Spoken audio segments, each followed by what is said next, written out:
Sharhin jaridun na wannan mako zai soma da jaridar Niger Enter Ebdo, wacce ta ruwaito labarin harin da wasu 'yan ta'adda sama da 100 suka kai akan sojojin rundunar Jason Sahel da ke ƙauyen Fanciyo na gundumar Tera, inda sojoji 29 suka rasu, yayin da 'yan ta'adda 79 suka sheƙa lahira.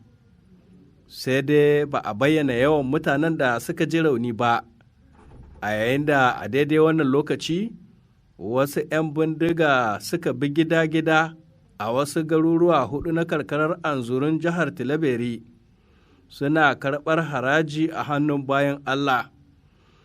Kuma a cewar wata majiya, kwana suka yi 'yan bindigar suna tattara kudaden jama'a hankali kwance kafin a washe gari su juya zuwa inda suka fito. Jaridar ta ce wannan hari da aka kai wa rundunar Jason Sahel na wakana ne kwanaki kaɗan bayan da masu zanga-zanga suka datse wa motocin sojan Faransa hanya a garin Tera, inda mutum 3 suka rasu, sannan da dama suka ji ciwo. Jaridar L'Eclosion ta ce kakakin rundunar sojan Faransa ya yi babbar kaɓa a game da abubuwan da suka wakana a Tera. Wai a cewarsa an kaucewa faruwar mummunan ta'adi a wannan rana, alhali mutum 3 suka halaka a sanadiyar aika-aikar sojan Barkan. Lamarin da ke ƙara gaskanta zargin da ake yi wa Faransa kan cewa ba ta zo Sahel domin taimakon ƙasashenmu ba, kawai ta zo ne domin kare wasu muradinta.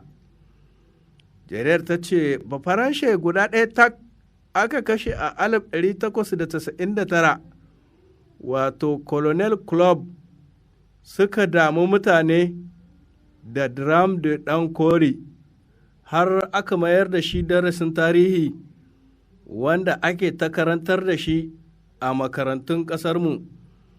Sai ka ce ran baturen Faransa ya fi na 'yan Niger. Amma kuma kaga gwamnati ta yi shiru, ba ta ce ƙala ba dangane da faruwar wannan ta'asa. A maimakon haka, sai ma aka shiga yunƙurin baiwa wannan zanga-zanga ta garin Tera launin siyasa. Le Nouveau Républicain ta ambato wani masanin kimiyyar siyasa Dr. Abdullahi Hassan Jallo yana fashin baki akan yanayin tsaron da ake ciki a yau a nan Niger, inda kashe-kashen bayan Allah ya zama ruwan dare, lamarin da ke jefa al'umma da jami'an tsaro cikin haɗari. A cewarsa a yau ƙasarmu ta shiga halin tsaka mai wuya, inda masu ikirarin jihadi ke ta gallaza wa jama'a, su saci dukiyoyi har ma suna ta kashe mutane, yayin da a ɗaya ɓangare mutanen da ke cewa su aminanmu ne suka fara bindige bayan Allah, a maimakon su taimaka mana mu warware matsalolin da suka addabe mu. Saboda haka dole ne mu nuna ɓacin rai idan muka lura waɗanda ya kamata su taimake mu sun fara karkashe mu. A taƙaice, wajibi ne a zauna kan teburi don tantauna halin da ake ciki ta yadda za a samu mafita.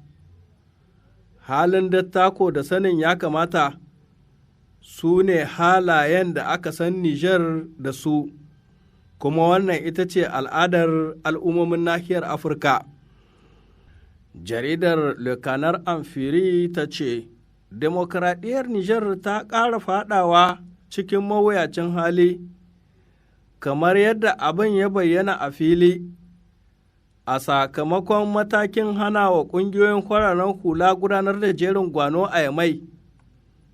Kuma wannan wata hujja ce da ke nunin har abada hukumomi ba za su taɓa amincewa ba a yi wani abin da zai taɓa muradinsu, amma kuma ko a yarda ko kada a yarda, aƙidar ƙyamar ƙasar Faransa na nan a zuciyar jama'ar ƙasashen wannan yanki. al'ummomi sun ƙosa da katsalandan ɗin Faransa da kuma yadda ƙasar take tawawushe mana arzikin ƙarƙashin ƙasa.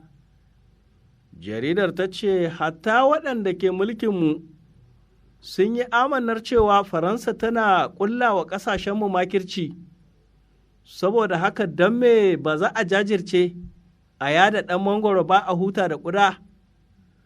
Idan ko ba za su iya ba, to su bar talakawa su fito fili, su gwada fushinsu. Dama wannan aiki ne da ya rataya a wuyan 'yan ƙasa, ko da yake a yanzu haka an fara samun wasu manyan shugabanni da suka fara dannewa talakawa kan maciji a wannan fafutuka ta neman raba gari da Faransa. Jaridar Niya Info ta ce amfani da ƙarfin soja ita ce kaɗai mafitar matsalolin ta'addancin da ake fama da su a yankin Sahel, ko da yake za ta yi wasu su kasa fahimtar manufar wannan hange. A bayyane take babu zancen tantaunawa da 'yan bindiga ko wani abin da ke kama da haka. Wato dai ba makawa dole ne a bi hanyoyin fatattakar waɗannan tsageru ta yadda za a yi maganin abin kwata-kwata.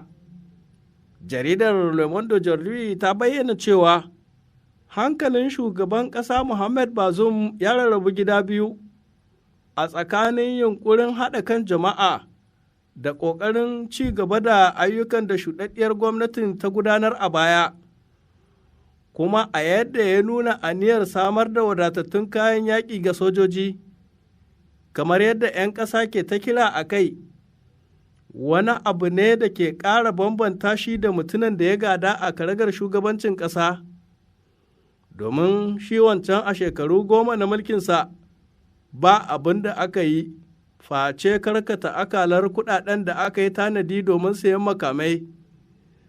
Jaridar ta ce ɗaukan matakan haɗa kan 'yan ƙasa wani abu ne da ya zama wajibi ga shugaban ƙasa a yau, kamar yadda wasu abokansa ke ta bashi shawara a kai, saɓanin yadda tsohon shugaban ƙasa ya yi ta rarraba kawunan 'yan ƙasa a zamaninsa, har ma a kan batutuwan da ya kamata 'yan ƙasa su yi wa taron dangi.